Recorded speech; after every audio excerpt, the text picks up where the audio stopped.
Okay, so what we're gonna do now is, let me try to get this a little bit more in focus. That's pretty good.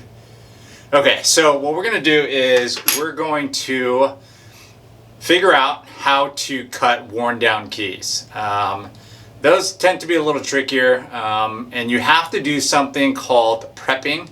You have to prep the key before you actually cut it. But once you prep it, it's not too hard after that. So this is an example. I have a KW1 key here, and what I did was I basically filed it down. Let's see, I'm gonna try to, yeah, so I basically filed it down.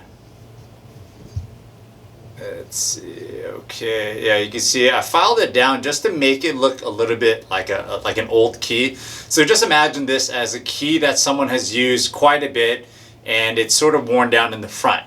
Now the most important thing is if you're duplicating a key, you're not originating a key. Originating means creating a key from no existing key. When you're duplicating a key, you're copying the exact key that a customer is bringing in. You have to make sure it works first off. So, one thing you want to do is if they are bringing in a key, that probably means it works. Now, sometimes you can verify that and just let them know, hey, you know what, I noticed that it looks pretty worn down. Does the key work? So you want to ask them that. If it does, and because it's worn down, yes, you would want it to look like a brand new key where it doesn't have this worn down portion to it. But if you want to make sure the key works, as you get more experience, you could do other stuff to keep it like a looking new. But if you want to make sure the key works, you want to duplicate it exactly the same. And to do that, because this is worn down right here, right there, you have to prep your blank key that you're going to be cutting so that it will look exactly the same as the key you are cutting. If you don't do that, what happens is, now this key, if you notice, is actually shorter than the original or the new key. And so what's going to happen is if you line it up, the key cutter, let's see, the key cutter, which is, let me try to get in focus, right there. When you're trying to align it to the tip, or you're trying to get the key to the tracer and this key blank right against this, it won't match up because obviously one is shorter than the other. So what you're going to do is we're going to prep this key. We're going to shave this down with a file, and then we're going to make sure that it's the same. And then we're going to use the shoulder and the shoulder stop to be able to cut this key. So you want to make sure that you're prepping old keys, because if not, they won't turn out well. So you can see right here when I line up the key, let's see, I have to adjust the focus again. You'll notice that the old key or the cut key is shorter.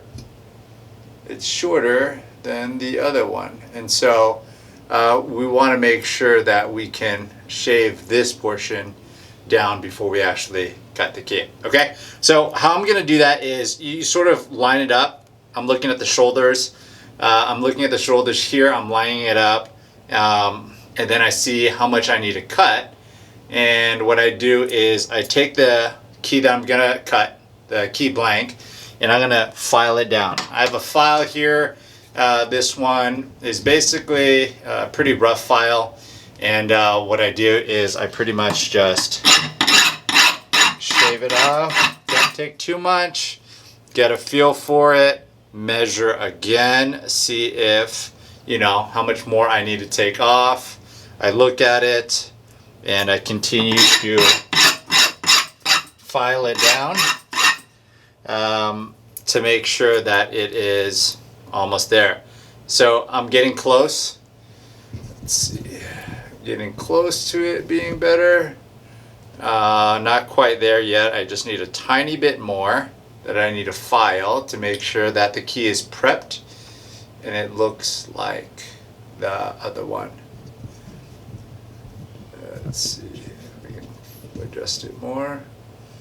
maybe not, but it's almost there. So I'm going to follow down a little bit on the back side,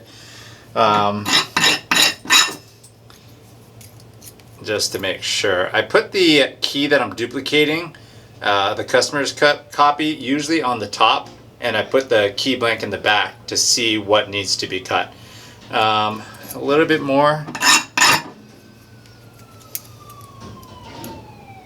And it looks pretty good. So now what we're gonna do is, I'm gonna bring this over here. Okay, we're gonna get this thing into focus. Okay. Now what I'm gonna do is I'm gonna take the key that we're gonna be duplicating. I'm putting it here, just like what we did in the how to cut an edge cut key. Putting the key blank over here that I'm duplicating, loosening this one, wasn't enough space. Now I'm gonna tighten this side, I tighten this side. I haven't lined up the key yet.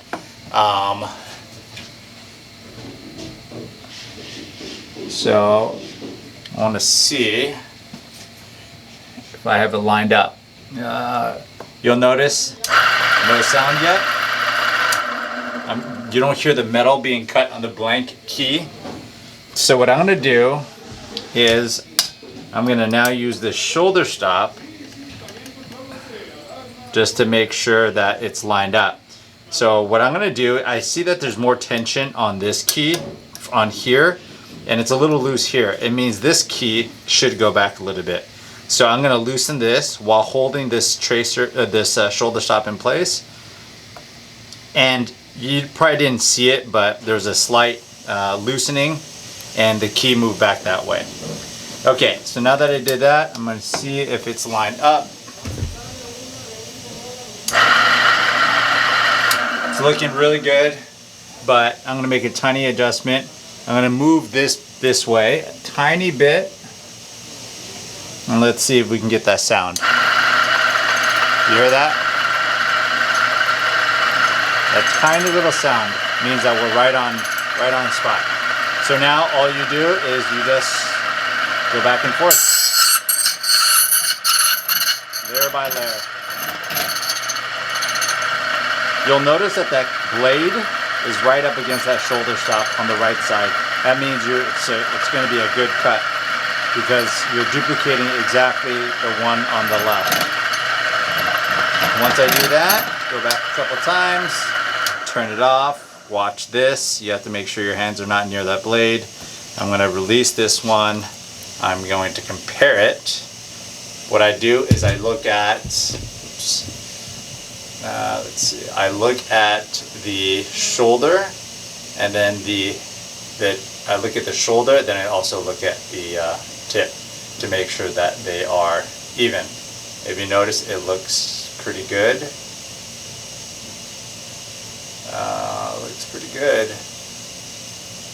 So now what I do is I'm gonna deburr it.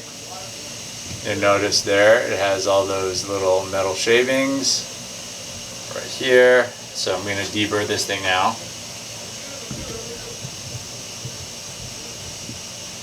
All I do is turn on the switch, grab this, I hold it like this, give it some support right here, and deburr. That's it. I just deburred the key, and this one should be good to go now. This is the customer's copy. This is the one that you made. So those are worn down keys. You have to prep it before you actually put it into the machine to cut, and that'll, give you a high chance that the key will work for the customer. Okay, that's it. Let's move on to the next.